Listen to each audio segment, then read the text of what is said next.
session. Our country director is in the house, Mary Kiguru. I would like to welcome her to start us off. Thank you and welcome. Thank you so much, Benson. Good afternoon, everybody. It's a pleasure to have all of us here to gather together to have this discussion. I think it affects all of us that we have so many people graduating from the universities and even other colleges and not really getting meaningful engagement.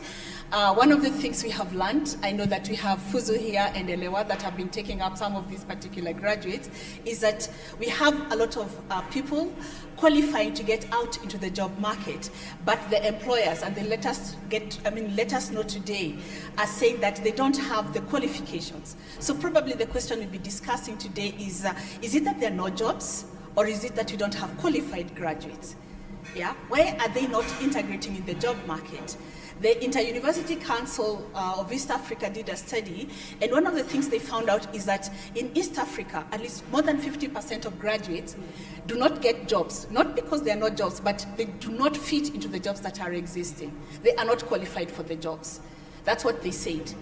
So I don't know whether that is a question we can discuss today. Is it that there are no jobs, or is it that people are not qualified for the jobs that are existing? Are we struggling as employers to really have the fit for the jobs that we have? Are we taking up the role of the institutions to actually retrain so that we can have the people in the job market? So I'm excited this afternoon to have this particular discussion, and thank you so much to our panelists for your willingness to share this with us. And for the employers who are here, at least from the Nairobi Garage, you participate in this and tell us, respond to this particular question. So thank you so much, and welcome to our discussion this afternoon.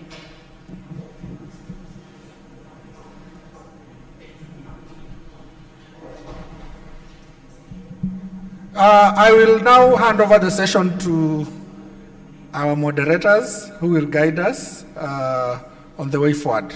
Jonathan, welcome. Okay, thank you. I'm Jonathan Wesaya from Tathmini Consulting. I'll be supported by Grace Watulu. It's really nice to have you here. And we'd like to start with the ladies. The ladies, they hold this world up. And I would like to ask anyone who's ready to start us off a question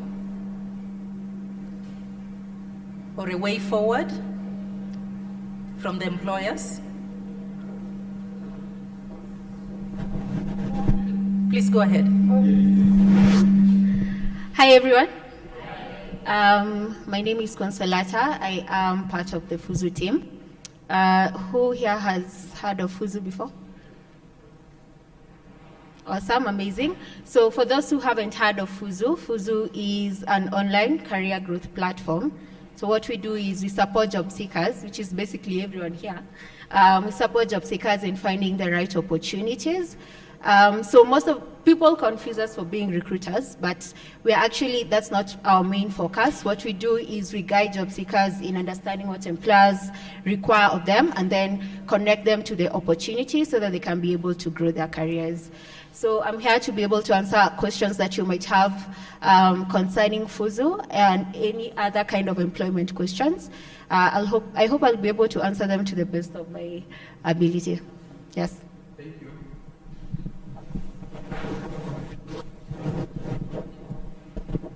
Am I supposed to go next? Good morning or good afternoon. Good afternoon. Whichever time zone you're in. My name is Peter Reinhardt. I'm a Belgian national, but the last 15 years I've been living and working in Kenya. You could consider me as a former corporate animal. I used to be with big corporations in the past like Telkom Kenya, Orange, Zuku. But the last 6 years I've been involved in impact startups. And I'm actually involved in 5 of them, and 2 are based in another Nairobi garage in Spring Valley. One is called Elewa, and the other one is called Italanta. And I'm not going to introduce these companies because Sitting on my right is Ian, who is actually an alumni from EFAC, and who is one of the team members of Elewa. So he's better placed than me to introduce Elewa and Atalanta. I'm chairman of Elewa, but I'm also here wearing another hat, which is a new startup that has actually been active for only a couple of months. It's called Jazapengo, and as the name already indicates, is not trying to fill one gap but two gaps at the same time. On one hand, the gap of unemployment in Kenya and Africa, and on the other hand, the large and growing gap of businesses in Europe who find it more and more difficult to find the right profiles for specific jobs. So what Jazapengo is actually wanting to do is to be the interface between, on one hand, talent in Africa, and on the other hand, businesses in Europe who are looking for example, engineers. So we bring them together and actually see if there is an opportunity for engineers graduated from Kenyan universities to get employment opportunities in Europe. So I can go in more details, but I think that probably will be sufficient as an introduction. And like I said, Ian is better placed than me to introduce Elewa and Atalanta. Thank you. Thank you, Peter. My name is Ian Odhiambo. I'm a software engineer at Elewa. So at Elewa, we are an organization that mainly focuses on accelerating talent. And we do that in two main ways. So under the Elewa brand name, we focus on trainings at large scale, where we use a variety of digital technologies like WhatsApp conversational learning to train, for example, teachers, because you have cases where you want to train professionals, but you want to do that at a large scale. So that's what we do mainly within the Elewa brand name. And with Atalanta, we have an apprenticeship program for young tech professionals that show a lot of promise. So what happens there is we take up junior developers, and through a variety of in-house products that we provide, software solutions, we use these products to train the junior engineers until they become senior engineers. So basically, you're talking about talent that can be deployed to the market and do work at a professional level. So for me, I'm also an EFAC alumni, and I've been working with Elewa and Atalanta for the past 12 months now. And it's been really an amazing journey. Starting off as a junior engineer and now being a senior engineer, I really get the chance to kind of like mentor other, junior engineers that are going through the program as well. And, kind of like helps me see the landscape from a very different perspective where, you have a lot of young engineers that are having a lot of challenges trying to fit into the software engineering market. So with the programs that we offer, it helps them transition from that junior engineering level to the senior engineering level. Yep, thank you. Thank you very much. I think we are in good space because I think EFAC is about educate, elevate, employ. So our elevation towards employment is getting there. Now, anybody who does not have a job here and wants a job needs to ask a question. Who wants to go first? If you don't ask the question, I'll ask and get the job. Because I think I can get a better job here. Who wants to go first? Yes. Okay, my question is, I'm Anne. My question is, if you don't have a job and you're just beginning, should you be looking for a specific job in your field, or when you're starting out, are you just supposed to take any job? Hi, Anne. That's a good question. The question, let me see if I understand what you mean. You mean that once you have graduated and you're looking for an opportunity, should you go and, for example, you've done accounting, should you go and look for a sales job, customer service job because those are available, or focused on accounting? Is that what you're asking?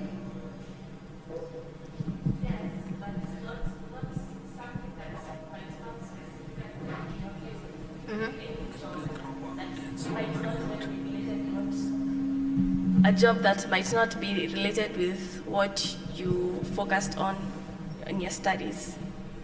Okay, I see.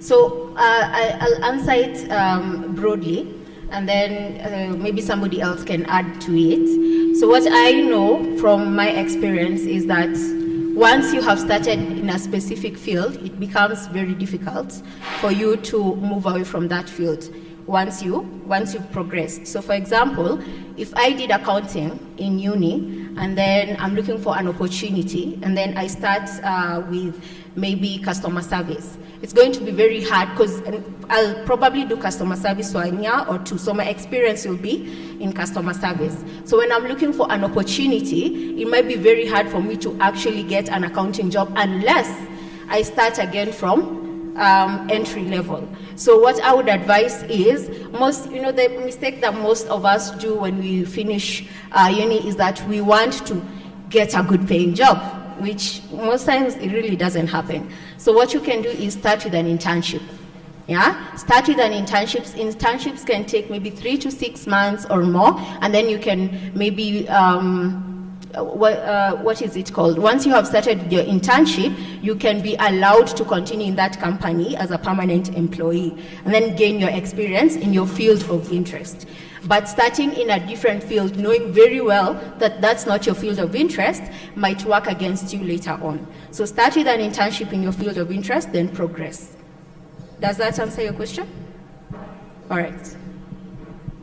Okay, thank you. Any other person in the audience who has a comment to add on to what she said? My name is Lucy Opani.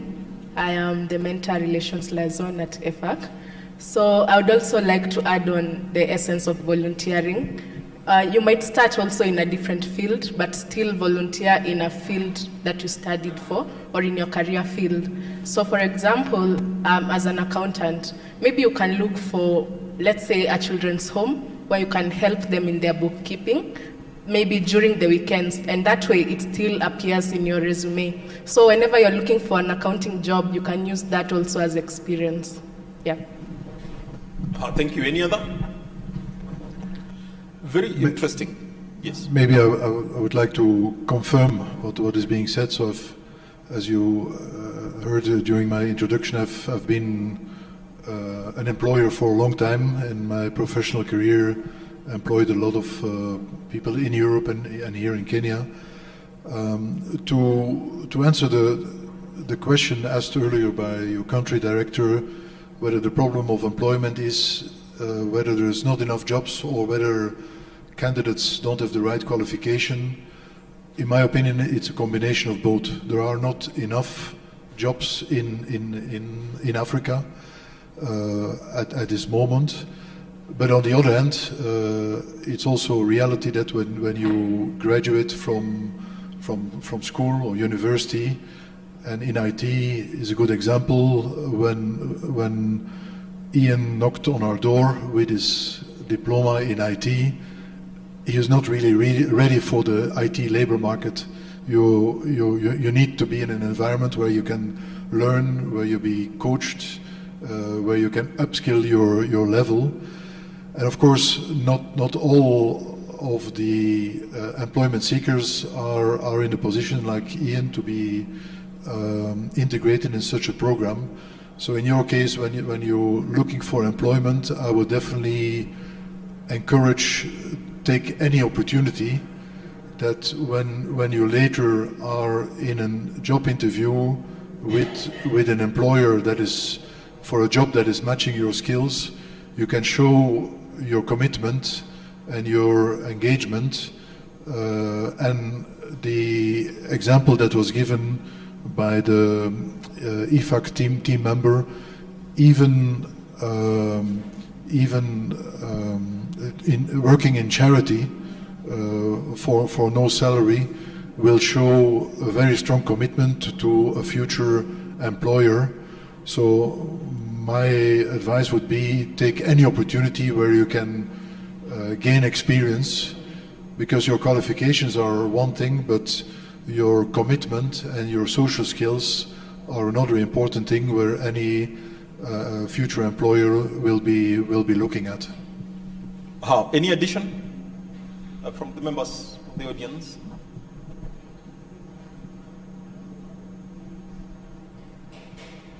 Now, as people think on what they need to say, I have worked with Grace for some time, and she's an interesting case in that I think her first qualification was in dressmaking. Then she moved from dressmaking and she went to communications and public relations. But then in adulthood, she's gone back to design, branding, and... But I asked her, like, so why did you move back? And then she told me her love for fabric and paper took her back home. So she did the communication and PR because she needed to have sustenance for herself. But when she got stable, she said, my first love was the fabric and paper and helping people look good and tell their story. And that is what she does. So I don't know what that means for the employers here. If you find somebody like me, I have never stayed with one employer for more than 4 years. Since I left the university over 19 years ago. And I have worked different roles. I have worked in HR, I have worked in policy, I have worked in research. But what I usually do when I come to EFAC and it is education and the program they are recruiting for is on research, I throw my research skills on the table and we say, I can do this. I don't know how the other people do it. We need to help these guys so that we elevate them. And welcome. Thank you for coming just right in time. We were waiting for you. We nearly stopped because you had not arrived. Thank you. Any other comment? Ian, you may have something to tell these guys because they connect with you faster than any one of us. So for me, I'd say that part of being employable, a very important part of being employable is that you're also able to maintain your employment. And I think that has a lot to do with how effective you are at your job. And I believe that you are most effective at the area of your highest expertise. So as much as it's important to so for example, you're looking for a job, you can take up other roles that kind of support the skills that you have for the role that you're looking for. Say, for example, I'm a software engineer. It will be hard for me to switch to another career, say maybe in PR or marketing or something like that. It would be very difficult for me because I'll have to relearn a lot of things in order to be effective in that particular job. But if I say, for example, take a volunteering role in something that does, in a role that does something like, because we do a lot of research within our field for the work that we do, so if I do something that goes in conjunction with research, that can help me build a portfolio that will be very that will be very helpful when I'm looking, for example, say for a job. I can show my employer that I've actually done some work in research, and this can be helpful for me when I'm working as a software engineer. Because when I'm gathering the requirements from my clients, I can actually go the extra mile of doing some of the research for the clients and tell them why this technology will be important and not this one. So I'd say, yeah, that it's important that you pick up, any job where you're still looking for the job, but also try to stick to something that pretty much adds to your portfolio of what of the industry that you're trying to, get into. So as an example, I have an intern that does not have a background in computer science. So they did finance, and then for the last 9 months, they were at a boot camp in software engineering. So you can see that for them to pivot to now a computer science or software engineering career, they had to take an extra 8-9 months to be able to, familiarize themselves with this particular industry before they could pick up the job.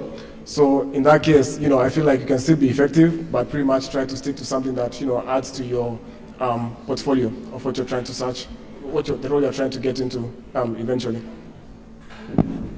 Thank you. I have a question for the two of you, Grace and Jonathan. Yes. So you've mentioned that you have different diverse experience, yeah? Jonathan, you started from, yes, you started that, then you went back, right? Yes. Or you're able to use your diverse experience when needed, right? Then Grace started from somewhere, got into something else, then went back to it. So would you guys kindly tell us how that experience has been? I'm so sure you guys have more than 10 years of experience. How has that been for you? When you started out, did you actually know what you wanted to do? Did you actually know what you wanted to focus on? And how did you go back to it? For Grace, and for you, how was it when you started? For me, when I was going to school, I was admitted to the university to study law. And I refused. I wanted to be a teacher because my father had been a teacher and I liked what he had turned out to be. So at the point of admission to the university, my elder brother was the one taking care of me, and he was a teacher of English language and literature. So I decided that I'm going to fold my father and my brother into one and become a teacher of language and literature. When I cleared university, unfortunately, I was involved in an accident when I was in third year. So I was on a wheelchair. So then I kept asking myself, will I manage this standing business that a teacher has to undertake? So I told myself I need to apply for my master's. I applied for master's in development studies. When I got the admission letter, then I realized I did not have money to finance the master's. But I started selling bread at the university, so I got some little money, and that money could only pay for a postgraduate diploma. So I looked at which diploma could I afford. It was not which diploma did I want to get into. So I could afford a diploma in human resource management. So I got in and started. Then one of the professors found me in class and asked me, like, what are you doing in a diploma class? And I told him this is what I could afford. Then he told me, now that you already registered and you started your classes, I'm also going to register you in the master's class I had admitted you in. So now I found myself taking 2 courses at the same time without money. So somehow things aligned, and I got a distinction in the diploma, and then the university paid my tuition fees for the master's, so I survived. But when I got out and came to Nairobi, because I was studying in Eldoret, Moi University main campus, I will apply for jobs. Now I have a degree, second class honors, English language and literature, postgraduate diploma, human resource distinction, master's development studies. So when I apply, they will tell me you are overqualified. So I had to take the diploma and the master's and put them aside and remain with my degree. And I went for internship at Concern Worldwide. When they interviewed me, the person who got the job beat me by 1 mark, because the person was in a suit and a tie, and I had borrowed my brother's coat. It was ill-fitting. But one person on the panel liked how I responded to technical questions. So they reached out and told me, you were not successful, but there is something about you that we think we need to invest in.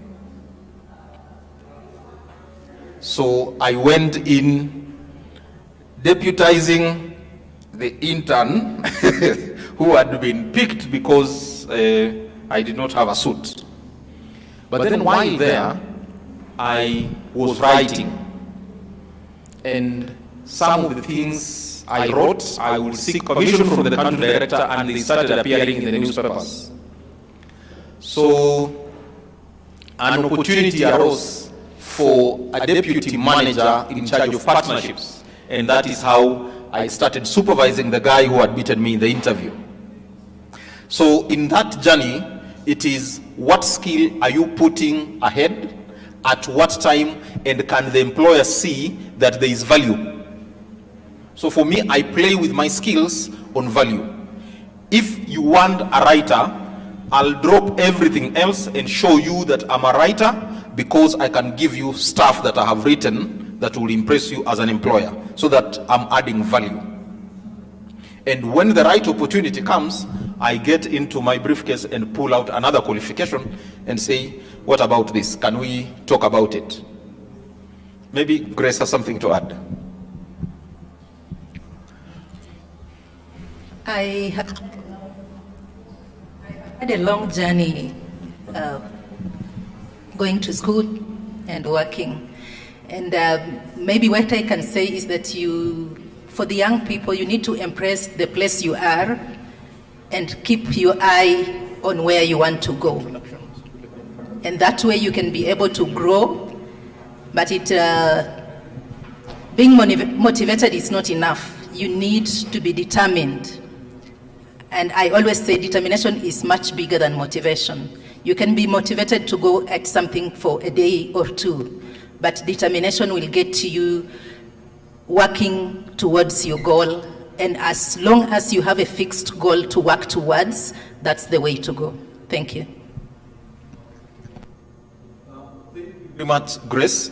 Before we continue, there is you came in late and you said we were waiting for you. Maybe if you tell us who you are and what has been your journey in job seeking. So I know my worth. What you're paying is less, or should you just go with, if I get, it's okay. If they pay less or more, it's okay. Yes, so that was my question. Should you go with that attitude that they should reach my level of, okay, to my qualification, maybe I have a master's, maybe I should not accept a certain salary. So should you go with that attitude or be humble? You had a question? Yeah, my name is Duncan. I think I just wanted to ask the Fuzu team, how do you go about, so let me just tell me if I'm wrong. You said you're not in the job of recruiting, you're in the job of helping people get jobs. So how is that process like from when a person signs up on Fuzu to them getting a job or not? If you would please take it. Yes. So there are two questions there. There's one from the first guy and then there's the second question. So the first question that was asked, I think I have someone in my team whom I'm not sure if I am ambushing her, but she might have a few tips to give you when it comes to interviews. All I know is from personal experience, don't be humble. Don't be humble, because if you know what you can be able to do, you can't be given 20,000 when the role is offering 100,000. But there is a certain way that you are supposed to go into an interview. Yes, so I'll just allow I don't know if she'd be okay with it, but she can give you tips on that. On the second question about Fuzu and how it works from the moment you register on the platform. So you are a Fuzulet? You've registered? You've registered on the platform? Oh, you use our platform. Nice. So, so how Fuzu works is, yes, first of all, we do not recruit. We have very rare occasions where an employer will tell us to do the recruitment process for them. That mostly happens with big companies, yeah, and they want us to help them with the shortlisting, but that's not what we focus on. So what we focus on is ensuring that job seekers understand how, what employers are looking for and how they can be able to position themselves. So from the moment when you register on the platform, on the Fuzu platform, you'll get a guide. Everyone knows Anne from Fuzu. Everyone has complained we send too many emails, but Anne from Fuzu is your guide, but we also have personalized support. So you come to the platform, you register, you create a Fuzu profile.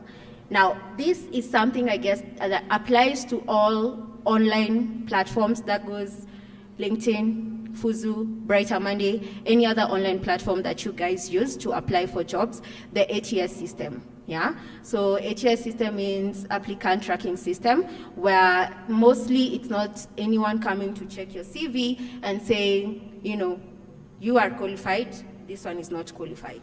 It's a system that does that, which means that when you are creating a profile on any online platform, your profile on that platform is what really matters, because it is what the system will use to rank you for the applications that you make.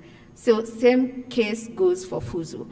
The system is the one that will rank your profile, whether you are qualified for the position you're applying for or not. Now, understanding what ATS and what the application you're applying to, what the employer is looking for, then matching it to your application is what really matters. So that's something that you can learn. We can teach you on Fuzu when you reach out to us, so we can be able to help you with that. But what you need to know is that it uses an ATS system. Yes. Has that answered your question? All right. I think I asked from when you start to the person succeeding getting a job. So I have my CV in the ATS, and now I'm applying for jobs. So I have applied for a job at EFAC, and I need to from there, what happens? And I'm qualified. What happens from there? Oh, if you're qualified? Yeah, I'm qualified. So I'm saying, let's say I've applied, I have my profile on Fuzu, and now I have applied for a job at EFAC. So you say that it ranks whether I'm qualified for the job or not. So from there, if I'm qualified, what happens? Okay, I see. So when you apply for a job on the platform, you're not applying to Fuzu. That one I think you already know, yeah? So employers do create their own accounts on the platform where they manage their own job applications. So the moment you have applied for a job and the ATS system picks you, first of all, there are like 100 more people who are applying for the same position, and they all think they're qualified, yeah? So now based on how you have positioned yourself, it's what's going to determine whether you're going to be at the top of the list or at the bottom of the list, yeah? You may be at the bottom, you're still qualified, but there's someone else who is more qualified than you are. So once you have applied, the employer will now come and check the account and see whether you're at the top or at the bottom. So that's just how it goes. The moment you apply, Fuzu is not involved. Now the employer comes in, and then they determine, based on other things like culture fit and all that, they determine whether you are the best fit for that position. Yes? Okay, thank you. All right. Last question. So, assuming now, thank you for the clarification. So now this one goes for anybody on the panel who may be able to answer. So after the person qualifies and now they are into, probably you've shortlisted them and you'd like them to come in for interviews. How do you think, or what's your feeling on the people who come for interviews? Are they prepared for interviews, or were they only prepared for the first part, which was filling in their details and,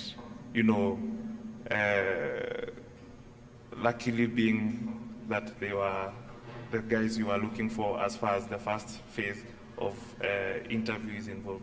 How do you think graduates are prepared for the interviews that come next?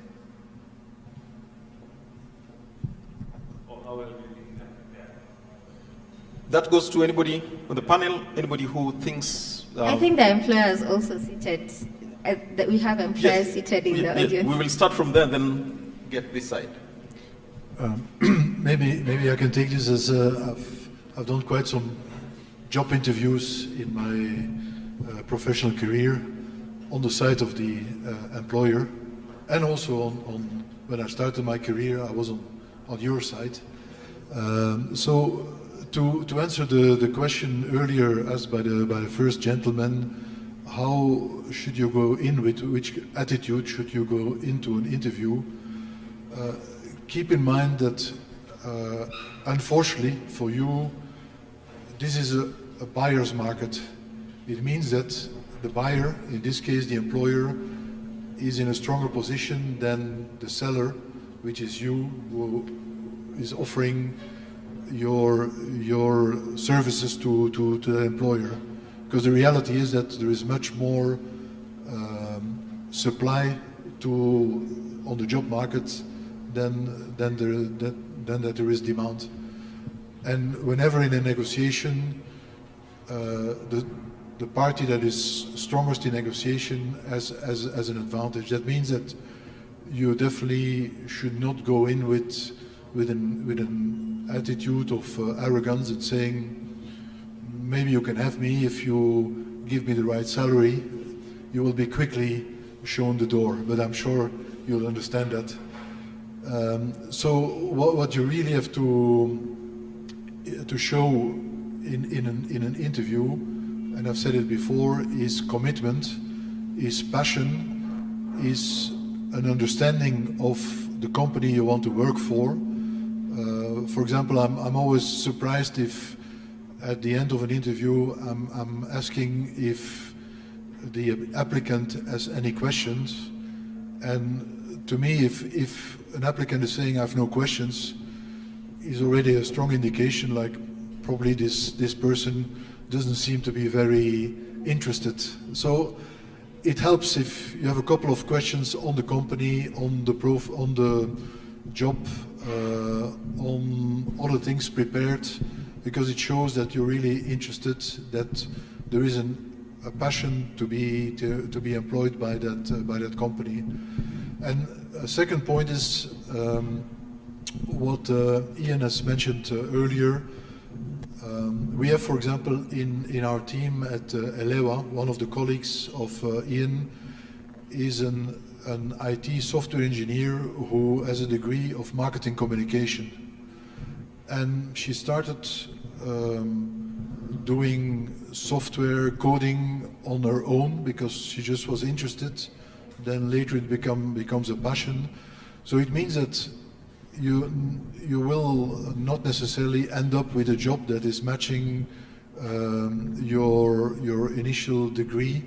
You need to be flexible. You need to also listen to what your mind is saying. And yes, the degree, the certificate is unfortunately required as a start.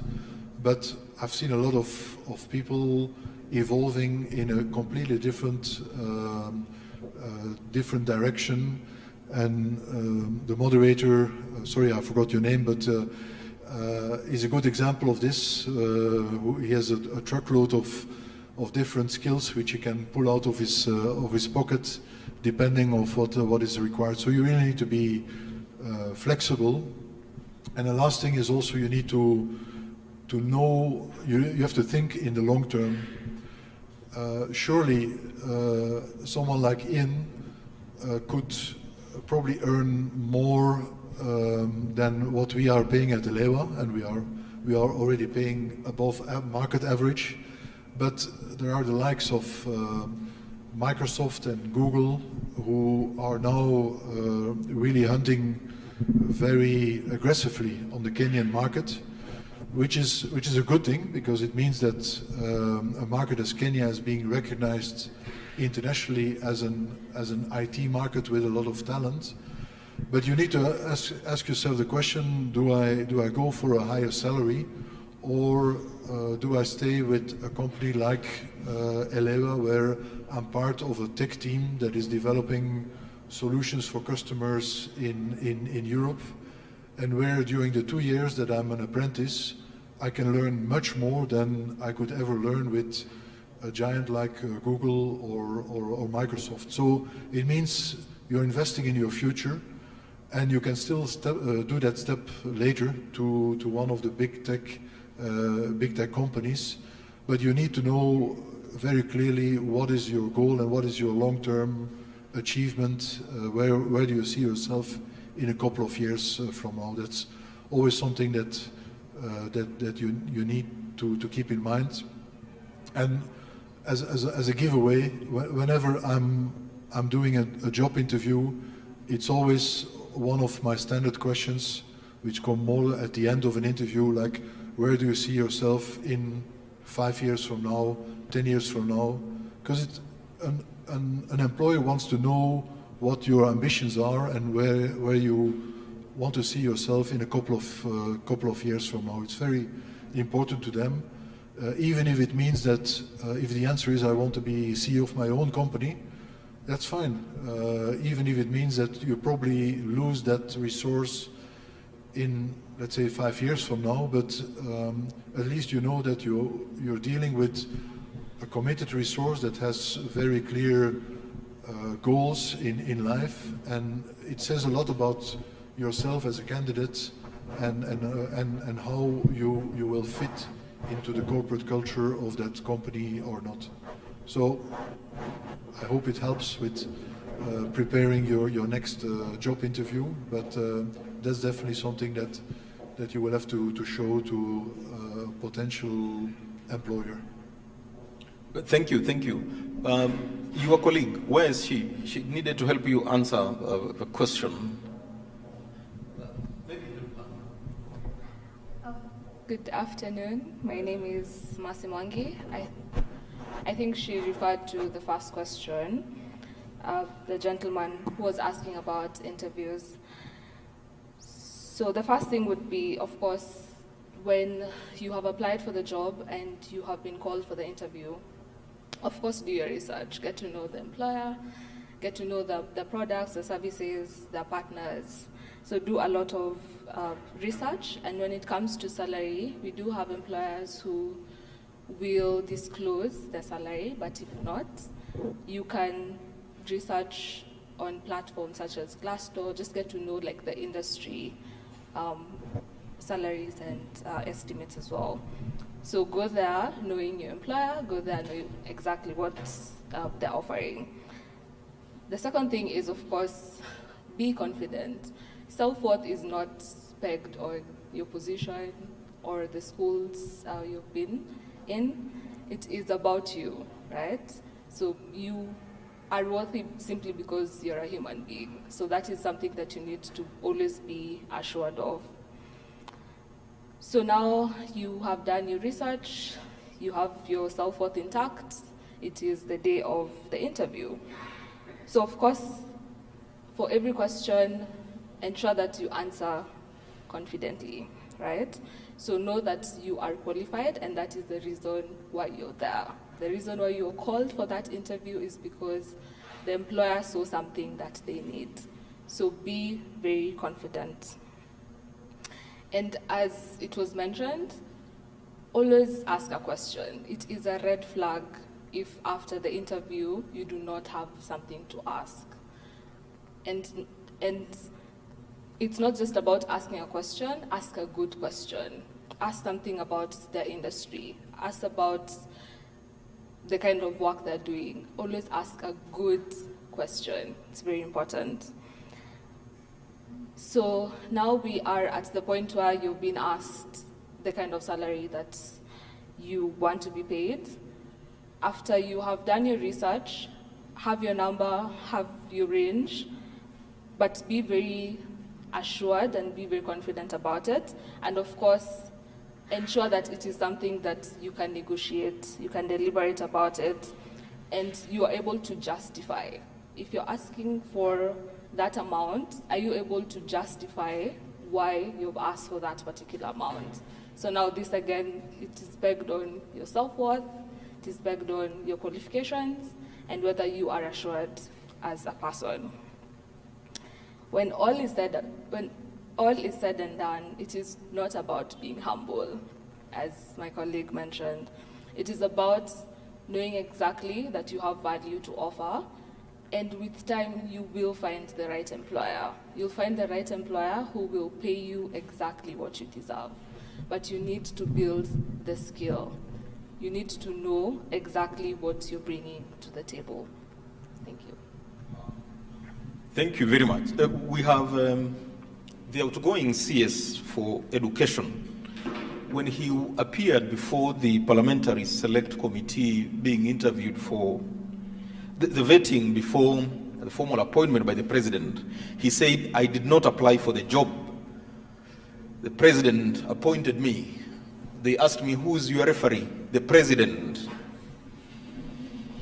And again, recently, he said, if the incoming President wants me to serve and considers me, I'll be here, but I'm not looking for a job. Is that what we are telling them, that that's the attitude we need to go with? Anybody to add on to that?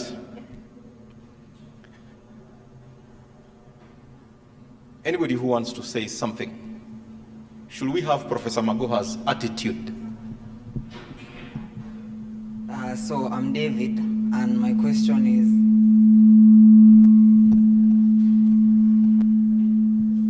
my question revolves more about the attitude. So I can say that there are some facts that we face in the job market. So for example, as he has said, there are more suppliers than there are people who demand this service in the job market.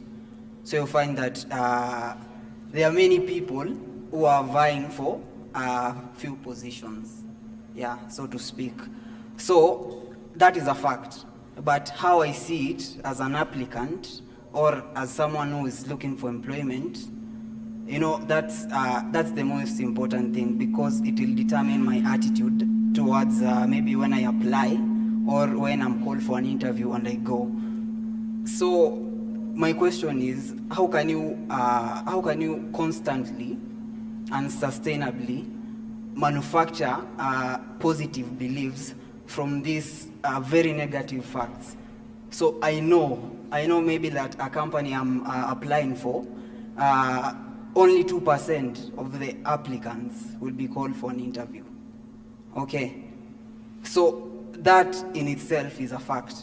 But when now I'm going to apply for that position, you know, that fact will affect maybe how I'll apply it, or whether I'll see myself being called to that interview, you know. So that is in it a part of my attitude. So how can I navigate this constant negative perception of this market? There are many people who are seeking for jobs. The probability of you finding a job is very low, you know. And when you are bombarded with that, you know, it kind of affects maybe how you'll move around applying, how you'll go and maybe present yourself in the interview, because, yeah. So how can I do that? Yes. Thank you. His question is, there is too much negative vibe, and because of the negativity, people tend to lower their threshold of expectation so that they get into it. So how do we navigate that? How do we help job seekers navigate that? Anybody who wants to take a go? Yes? I think I'd speak from my own experience. Very early on, when I was just about to graduate, a friend of mine would constantly tell me to stop focusing on the negative, as you put it. I focus instead of, why not try to be that 2%? Instead of focusing on, they only pick 2%. My mindset is, I am the 2%.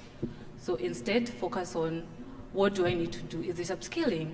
When I go for interviews, it's an opportunity to learn, even if I don't get through whatever I picked through that first phase, that I will take to the next phase. Yeah? So instead of focusing on, they only pick 2%, why are you focusing on not being the 2%? That's what I'd have to say for that. Yeah.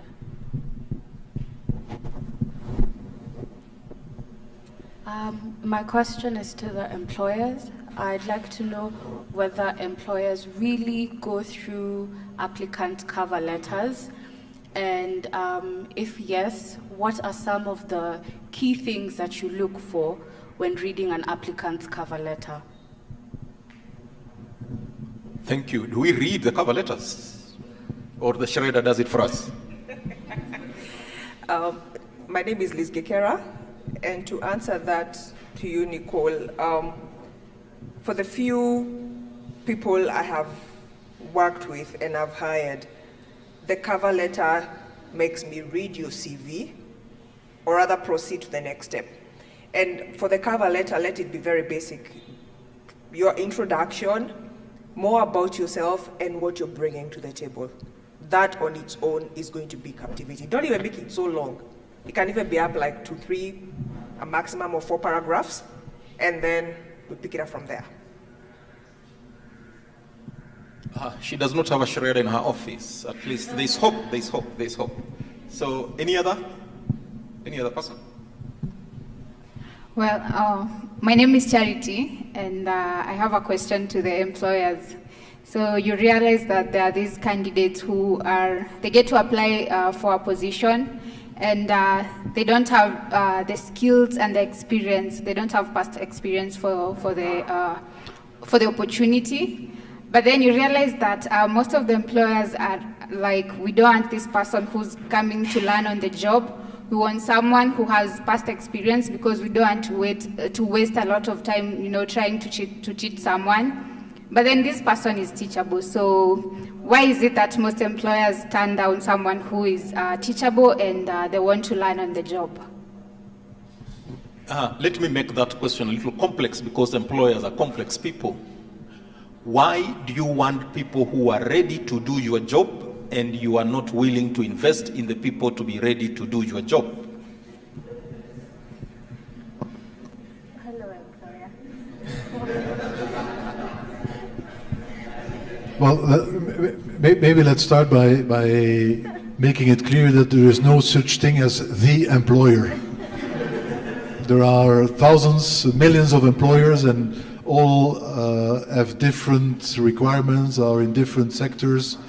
So there's no one single answer to that question.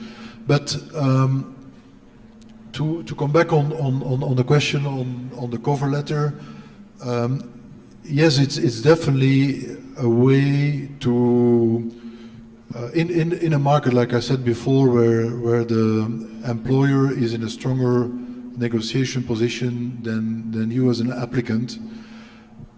For you, it's actually a sales job. You have to sell yourself and show what makes you different from the other candidates for the job.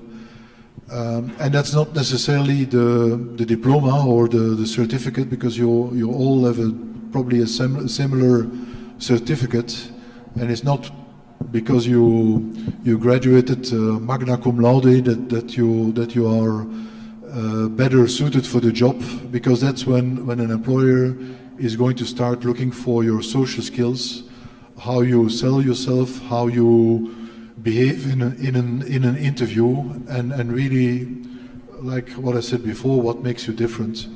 So I would say probably a tip is again that prepare something that during the interview you can drop. That is not necessarily you present yourself as you are. Don't try to fake, because any competent interviewer will immediately see through that. So just be yourself and point out something that is unique in your personality, and that again will make you stand out in the army of competitors that you have competing for the same job. Thank you. So he's saying, don't tell them that you can work under pressure, and then when pressure comes, you run out of the kitchen. So any other person?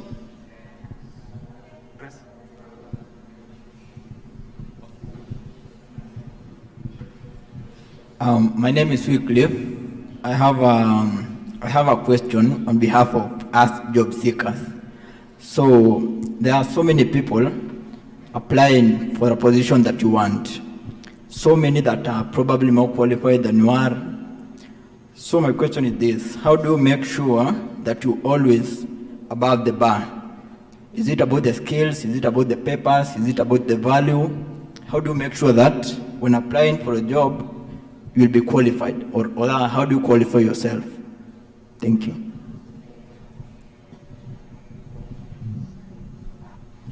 Well, it probably starts with on the labor market in Kenya. The reality is that almost all employers clearly indicate which kind of level of certificate or degree that is required. And I believe on a site like Fuzu, when you do the first assessment of employers of candidates, what you explained before, you filter out the ones that are not matching the requirements. So my first advice is if you're not matching the requirements, probably don't spend your time and energy, because anyway you will be filtered out. But then once you apply for a job and you match the requirements, the academic requirements, then it comes back to what I said before. Once you go into the interview, make sure that by passion, commitment, you distinguish yourself from the crowd. But if you're not matching, if your degree is not matching with what an employer is looking for, the probability will be very low that they will say, well, we have this guy that is not really as the degree we are looking for. Let's put him still in the pool of interviewees. Probably that probability will be very low. Okay, thank you. Maybe she has something to add on, but then I'm a teacher, so the guys who have not spoken, I'm coming for you. Hi guys. Are we saying our names? I hope not. Oh, hi. My name is Z. I'm from Nairobi Garage. So I have two questions. One is this, is it really new? It's new-ish, if you don't know. ATS compliance, ATS compliant resumes, what's their role in applications? Because a lot of job seekers don't know about it. They have the traditional high school setup that we were taught by our literature teachers. So what are you guys doing as the bridge between employers and potential employees? What are you doing to try and help them prepare? Who is that speaker? Oh, this is the speaker. Okay, what are you guys doing to help them prepare for that? That's number one. Number two, as a bridge as well, what are you guys doing to protect them from questionable employers? I say that because we're in an age where Gen Z are taking over the HR response platform. They're questioning cultures and policies, codes of conduct and things like that. So on one hand, we know some companies that have not treated their staff well, and on the other hand, we are people who are looking for jobs. We want to work in great environments. We want to put in the work, but we also want to be in an environment where our work will be appreciated. So as a bridge, what are you doing to protect the guys coming in from getting into a job that will essentially potentially be a mental health issue for them in the long run? Okay, thank you. The employers in the audience here. The employers.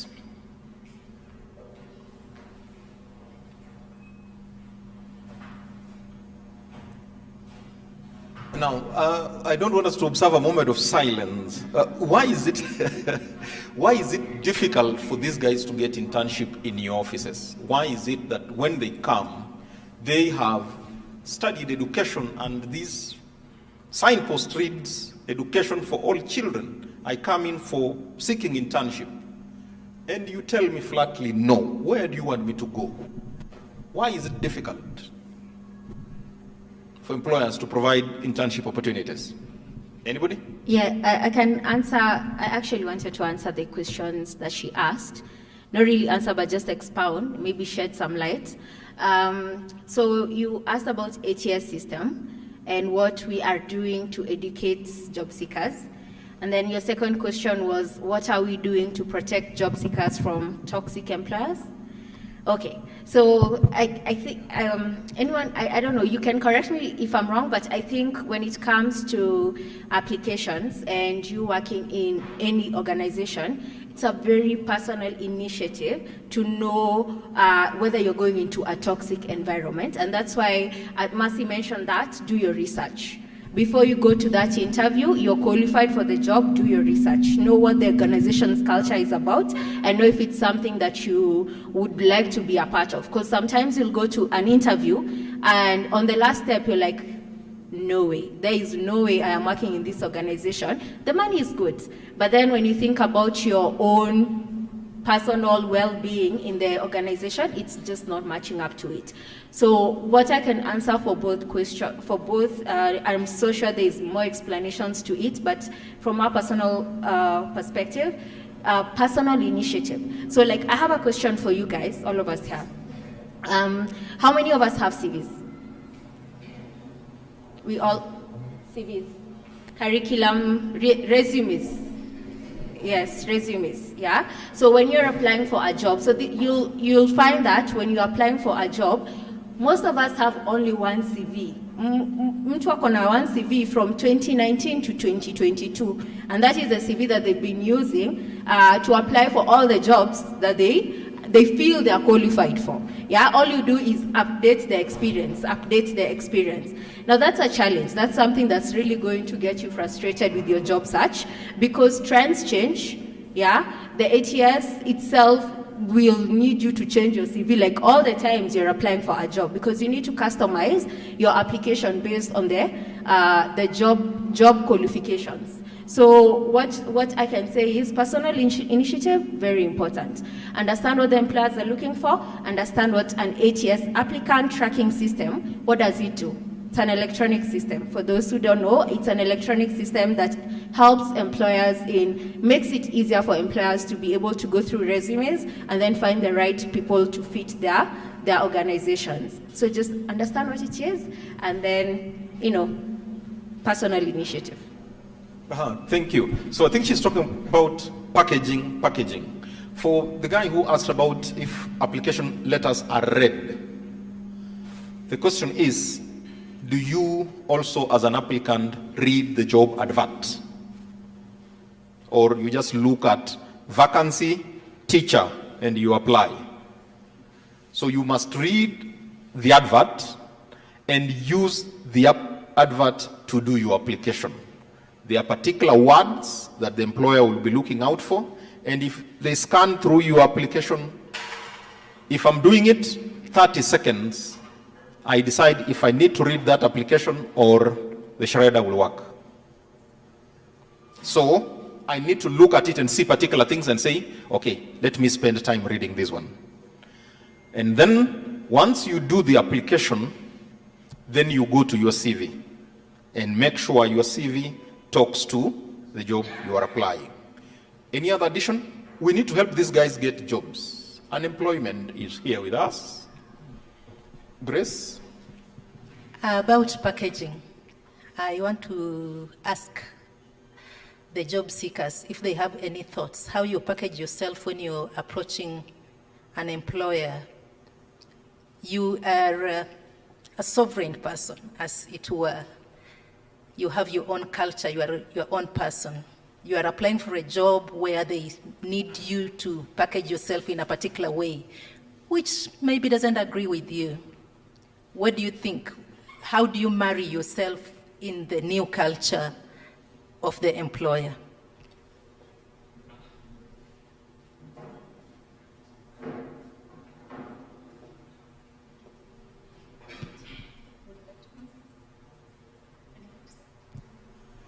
Anybody? The job seekers are afraid to speak for themselves. Who will speak for them? Personally, I think number one, you have to be versatile. You have to understand that on these environments you're going to find different people. Maybe you go to this environment, you find this kind of culture. You go to another environment, you find this kind of culture. So at this level, you have to be versatile. Number one, you have to be willing to accept, to learn a new culture and integrate yourself in that culture. So you have to be willing to learn, and not only learn technical stuff, but you have to be willing to learn how to interact with people in particular settings and in particular contexts. So that's how I approach it. Thank you. The willingness to learn, the willingness to adapt to new spaces. Anything? Hi, everyone. Yeah, my name is Jacqueline. I would agree with the gentleman who's just spoken, but not 100%. I think it's one thing that one needs to do is to be grounded, because sometimes you might find there are a lot of cultures that come in, and there's the risk of getting lost, and in the course of time losing yourself and getting frustrated, and in those mental health issues that one would be trying, or rather we're being advised to avoid. Those are actually the things that you're running into. So one thing I would advise, I think I straddle both sides as a job seeker, because I do consultancy work, but then also double up as an employer, because I also subcontract consultants and teams to carry out projects. So some of the issues that I think need to be considered is you need to be self-aware. Yeah, you need to understand yourself, you need to understand your values, you need to understand your boundaries, so that even when you're looking at an organizational culture, you need to know how far do my boundaries extend? Is what they're proposing or what their values are, do they really cross, is it going beyond my boundaries? Because I'll give an example for myself. This morning, I do a lot of business development activities looking for consultancy opportunities. So there's one that actually, as I was putting together the application, I came across a question. And it was asking, and it was one of those, the questions with compulsory, the asterisk that tells you can't go beyond the questionnaire. So it was one that I had to answer before completing the application. And when I read the fine print, it's in italics, it's very small print, I thought to myself, no, this actually goes beyond what I can accept. So, and it was a yes or no question. Do you embrace these values? And I said no. And I knew if I said no, I would be knocked out. So I guess what I'm trying to say is you need to be aware of yourself. You need to be aware of your values, and you need to be grounded before now you go and adopt new cultures that could end up making you get lost and ultimately leading yourself down the path of mental health issues. Thanks. Do you get grounded when you are vulnerable and you're looking for a job? You're looking for sustenance. You want to wake up alive tomorrow. I think that takes us to Auntie Waharia na Mbaba. How do we deal with those?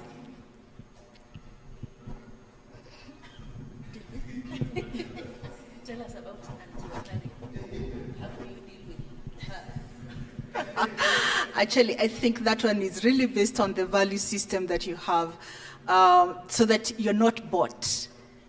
Right? Because most of the time is that you are being bought and you end up doing that which you do not want. Yeah, you end up doing that which is against your values. And I think that's what she was talking about. Do you have your own boundaries? Do you have a value system?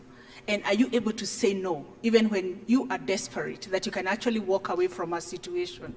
How do you keep away from, okay, the term is very new for me, anti-Waharia. So I was wondering, what is anti-Waharia? But now I get it. But do you have a value system? Even as young as you are, have you set up your value system?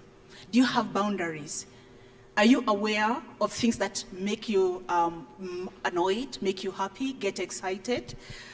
Are you aware of all those things? I think that's what I would call for, that have a value system, set your boundaries so that you're not bought, and get to know what it is that you're taking into the job market. You're selling something into the job market. What is it that you're taking into the job market, and how do you charge for that without being taken advantage of? Thank you. Thank you. I think from my head, we should be having around 10 minutes or thereabout. So we need to start to get into closing comments from this end as we go to the panel the other side. As you say what you want to say, have we had an opportunity, anybody here, who's worked with an employer, left, went for another job, and returned to the same place later? And how was the experience? Hello everyone, my name is Ruben with a company called GoChopper dealing with blockchain. I won't answer that question. I have another question. I haven't had that experience. My question is simple. Currently in Kenya, there is this trend of Gen Z. She has mentioned it. As an employer, are you adapting to it? How are you coping to the situation where these guys don't care? They ask questions straight up. Why are you treating me like this? Where I was taught is there's another different way of answering or asking a question, but then they'll say what they want. So as an employer, how are you dealing with these case scenarios that sometimes can be very complicated? Thank you. Yeah, thank you. Any other? Hi, my name is Edward. I'm Ruben's colleague. And maybe to answer that, I would say culture is dynamic. And, you know, the way we used to interact with our employers 10 years ago, 20 years ago, where you're fearing or raising your voice or your views, is different now. I see a lot of open culture in most organizations now, and therefore most Gen Z and even millennials have a space whereby they can express themselves openly without fear of, you know, being punished. So I would say I wouldn't say every organization is like that, but I see a trend whereby culture again is developing, is changing, it's becoming more, workplaces are becoming more open for people to air their views. And that's what we should all strive for. And it's not only a responsibility for the employer, I would say even the employees, because it's a culture. It takes both sides to develop that kind of a culture. Two things there. How are we handling communication? But then from HR side, you know, previously it was, Jonathan, your roles are going to change. You had A, B, C, D. We are adding on E, F, and G.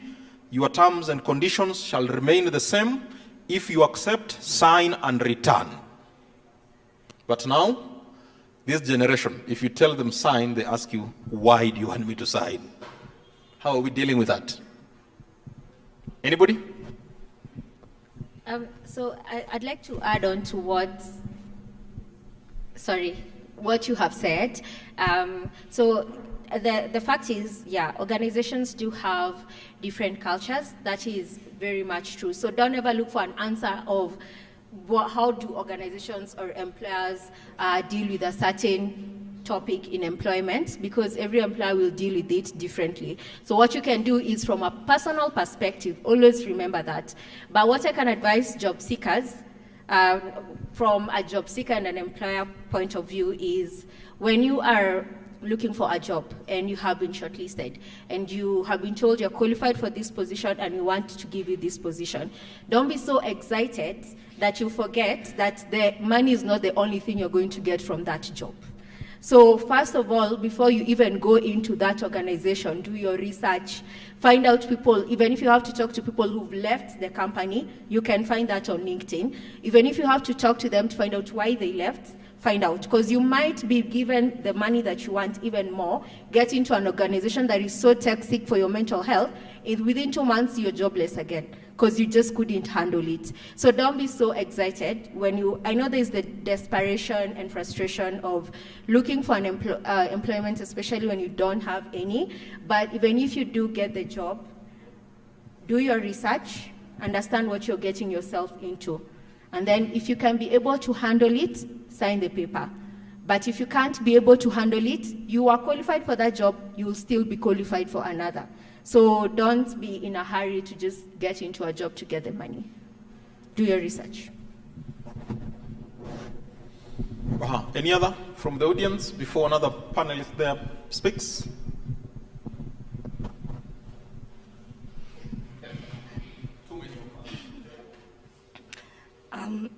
Sorry, hi, my name is Ngena. You had asked a question earlier on someone who had left a company and came back to the company a bit later. So I have that experience, and for that company I worked for an entire 8 years. and I came in from entry level all the way to second in command. So, and it was a startup experience. So in a startup, there is very little culture. Culture develops as you go on. So you cannot, you are almost growing as a person as the company is growing. And my experience there was that I left because I reached a certain point where I did not agree with what was going on in the company or how the company was transacting. So I left.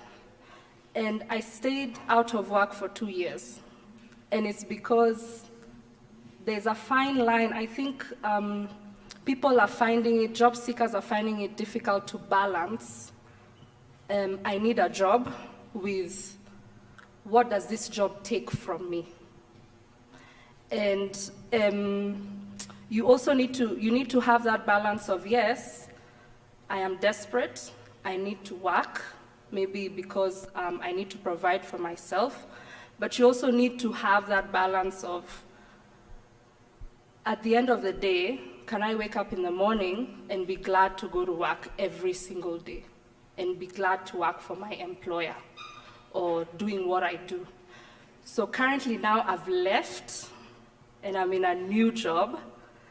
And when I was previously there, I had the opportunity of hiring and training entry-level employees, so customer service and people who do a bit of office assistance.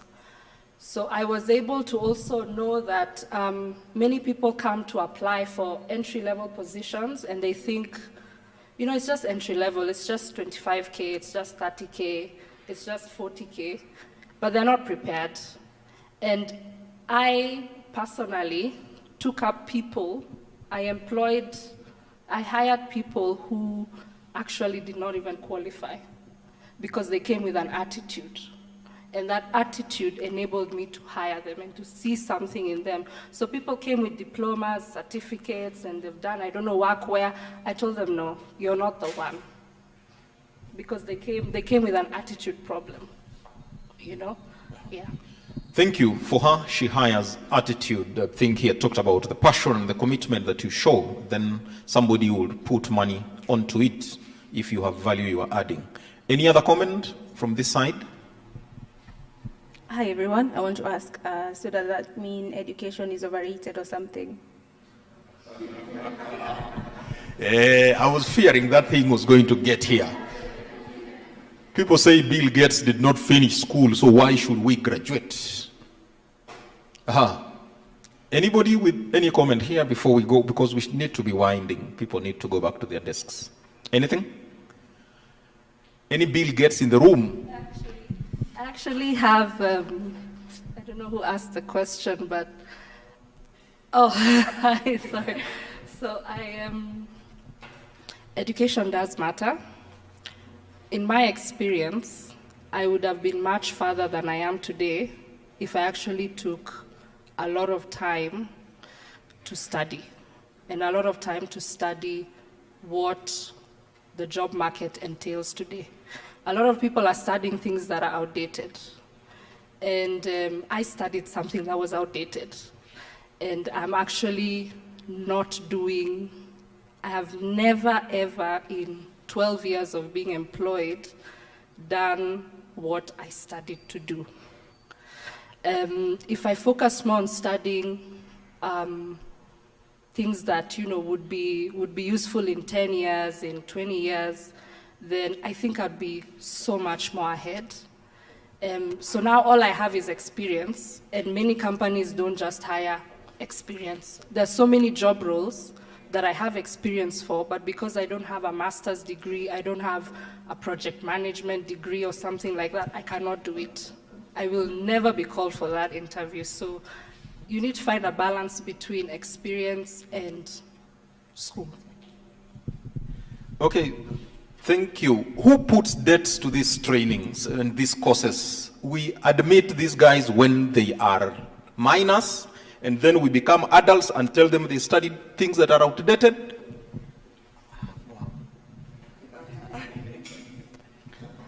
actually had a question.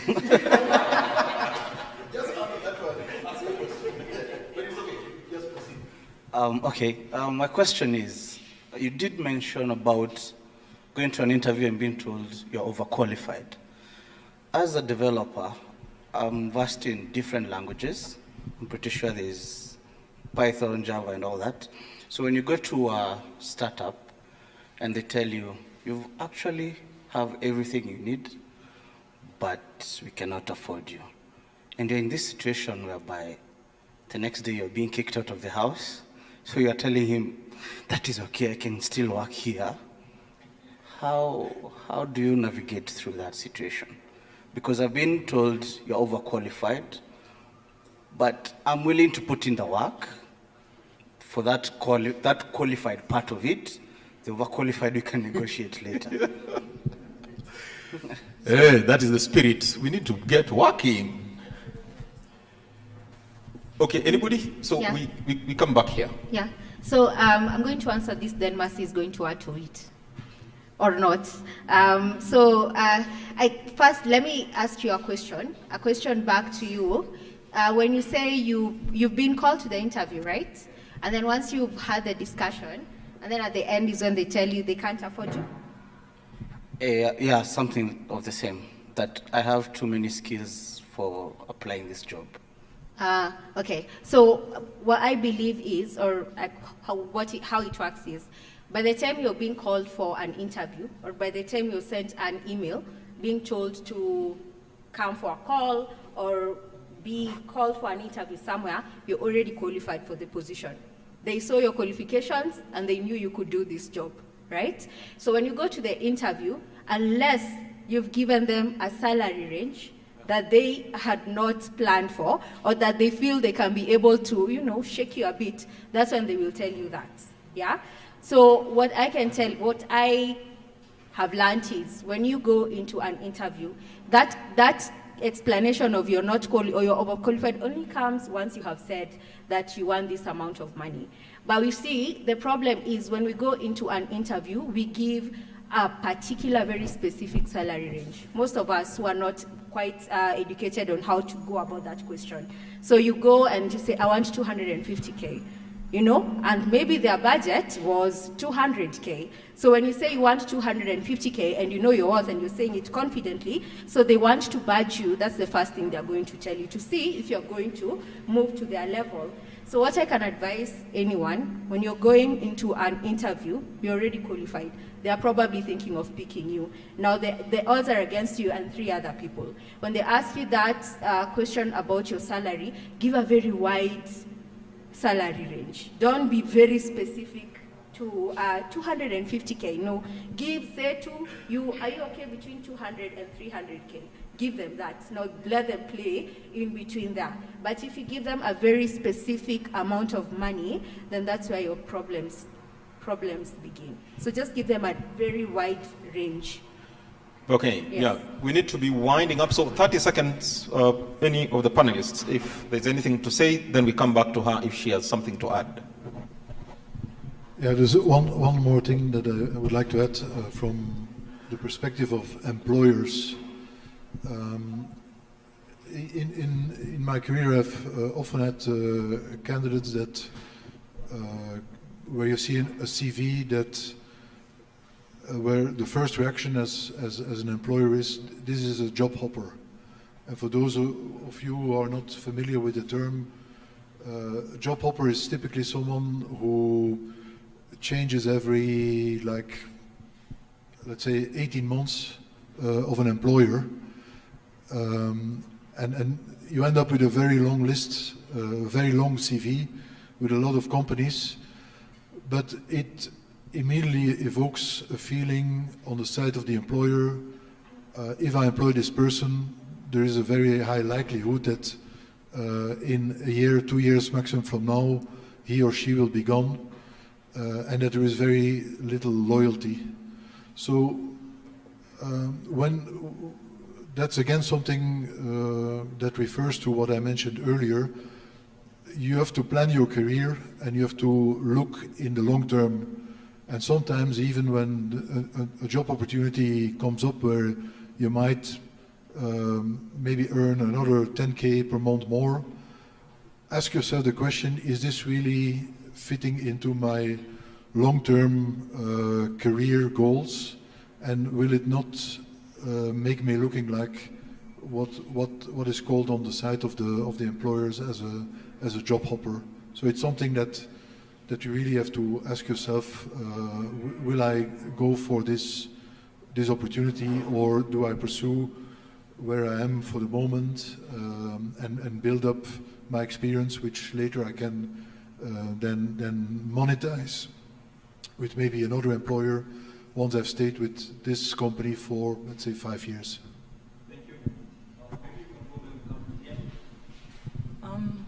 I'd throw the question back to employers in the room, whether they echo the same sentiment as him, and any advice, because I have been in the same predicament. I have moved jobs quite a bit in a short span of time, and how you would, what you'd leverage, even as you interview, to make an employer actually buy into you. Then my only other parting shot would be, I am now in the habit of not just, even as I interview for roles, I am actually also looking at the company. They're not interviewing me, but I'm also interviewing them. So I'd urge you, even as you're starting early on in your career, don't just jump onto roles. We've talked about culture, we've talked about all those kind of things. Look whether that company you are interviewing for or that role is actually something you'd want to get into, instead of getting into it and being frustrated very early on. 2-3 months in, you want to leave. So even as you interview the company as well. Yeah, so for me, maybe I just comment on the attitude and mindset when you're going through the interview process. As much as it is important that you value yourself as an individual, I think a better question also is, what is the benchmark that you're using for evaluating yourself? What is the standard that you have set for yourself? Because you have to remember that if you're going to get a chance to join that organization, as a member of that team in that company, you're going to be representing the entire company. So it's very important for the company as well to make sure that you meet the standards of that particular organization. So I would say that as a job seeker, if you're not able to join the organization, if you can, do a follow-up with the person who was interviewing you, or the HR for the person who was responsible for the interview, and try and follow up with them and see what are the areas that you could improve on. Why is it that you could not meet? If it's their cultural expectations, things like those. Try and follow up and see how you can better yourself. Just take every interview as an opportunity to grow. Mainly just focus on having a growth mindset. So maybe that's just what I would encourage the job seekers. Okay, thank you. So I think first of all, I would really like to go back to your question, which was very important, but for some reason we all decided to avoid it. So it is quite unfortunate that there is a discrepancy between the private sector, us as the private employers, and the public sector, which is the government. And yet the government is the one that will create the education system, the courses, the curriculums. So hopefully as we continue to have such forums, we definitely need to get someone to come and help us. How do we bridge that gap? How will we as the private sector get to communicate to the government about the skills that are required, about the courses that we need our graduates to have? I would like to respond to the last gentleman about accepting opportunities that pay less. If push comes to shove, please take that job. Please pay your bills. Please take care of yourself. This interview that you have attended, where you were told that you are overqualified, has provided a layer of information that maybe you did not have. Now you get to understand how much you're actually worth. So you get to accept this job so that you're now finally able to take care of yourself, but have this knowledge. Continue doing your research. Know that this is how much I am currently being offered, but this is the market rate, right? So do your best work in the job that you have accepted. That is very important. But after a significant amount of time, after a significant amount of effort has been put in that organization, please look for that employer who will pay you the market rate. So let all of these other opportunities be stepping stones, and as Ian has said, focus on upskilling, focus on the value that you're offering. Thank you, everybody. This discussion will continue over lunch hour. Our time is exhausted, but she has something to say. Kenyans have a way of making it happen. I think mine is more of an encouragement. I feel like there's a comment that was said and it's not sitting right with me. Please scrap off that idea of courses that are outdated. That's such a vague statement to make, because if you think about it, there are sectors that still remain what they are. If you think of agriculture, that will still remain as agriculture. If you've studied culinary, it will still be culinary. You know what I mean? But if you take your own initiative to diversify and grow in that skill, modernize it so that you're up to date, it's still possible for you to actually succeed in whatever that you're doing. So don't think that because someone has made a comment that they didn't study or they studied an outdated, scratch that. Think of how do I make or modernize what it is that I have as a skill and take it to the next level. And this comes from a simple thing that we're taught. You have a vision board. This is where I'm going. How do I bring, and that's the value that they're talking about. How do you sell the value? And I'll give my own personal experience. My goal was to become a brand manager, right? And it's selling this brand, owning this brand, for example, Nivea. But what I needed to do was grow in terms of understanding. It's not just being a marketer, but there's being a marketer in, say, above the line kind of experience. There's understanding how does media come into play. There's below the line, how do I bring this brand to life on ground. So don't think that you studied agriculture or you did IT and it remains IT. How do you modernize it? There's ways you can bring that to life. You can become an IT, but still, how do I bring HR into it? People need HR services, whether it's 6 years to come. So how do you bring whatever you studied to life and modernize it? So don't think that whatever you've done is outdated. Thank you very much. And I think that is why when guys are graduating, they say, do all that pertains to this degree. They don't tell you just go, you can do anything with degree, and that is why education is supposed to make you a changed person, is supposed to make you a better person, a tool that can be fashioned for many uses. So I think at this point, Benson, you need to guide us so that we proceed from here. I want to wish you the very best, and let's keep engaging. Now you know when you need somebody to moderate, there's Grace, there's Jonathan. Thank you very much. Thank you. A round of applause to our moderators and the panelists. So thank you all for coming and having this discussion. We will just be going for lunch behind there as we continue the discussions over lunch. For those who are going back to their desks, we appreciate you. So at Education for All Children, we do run an education to employment program, which entails an 8-year scholarship from Form 1 to post-secondary education. And as we do this, we work with so many people. We do mentorship, we do training, we do build life skills. We connect the students to opportunities, internships, industrial attachment, and so forth. We believe that for us to be able as a country to build a workforce in the current generation, because according to the Vision 2030, Kenya is supposed to be a knowledge economy, and we are just heading there. We work in collaboration with so many organizations, many people. Each one and every one of us here has something to give. It's for that reason we would like to call upon you to come and support us. You can reach out to us in whatever capacity, as a mentor, as a trainer. Some of you are consultants, you have very serious skills that we need to put into our students.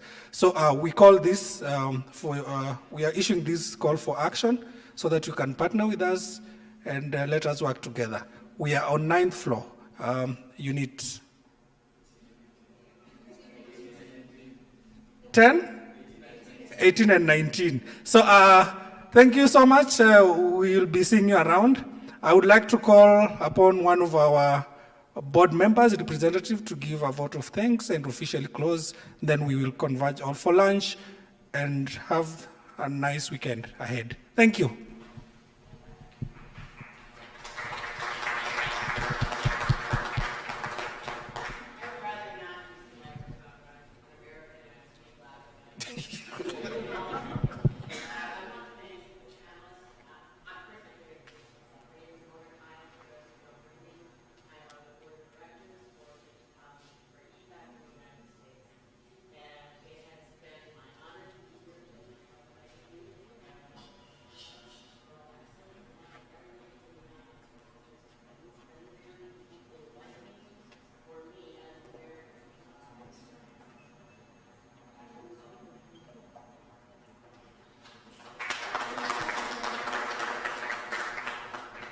Thank you. Lunch is ready, and as we continue the conversation, we can all go and serve.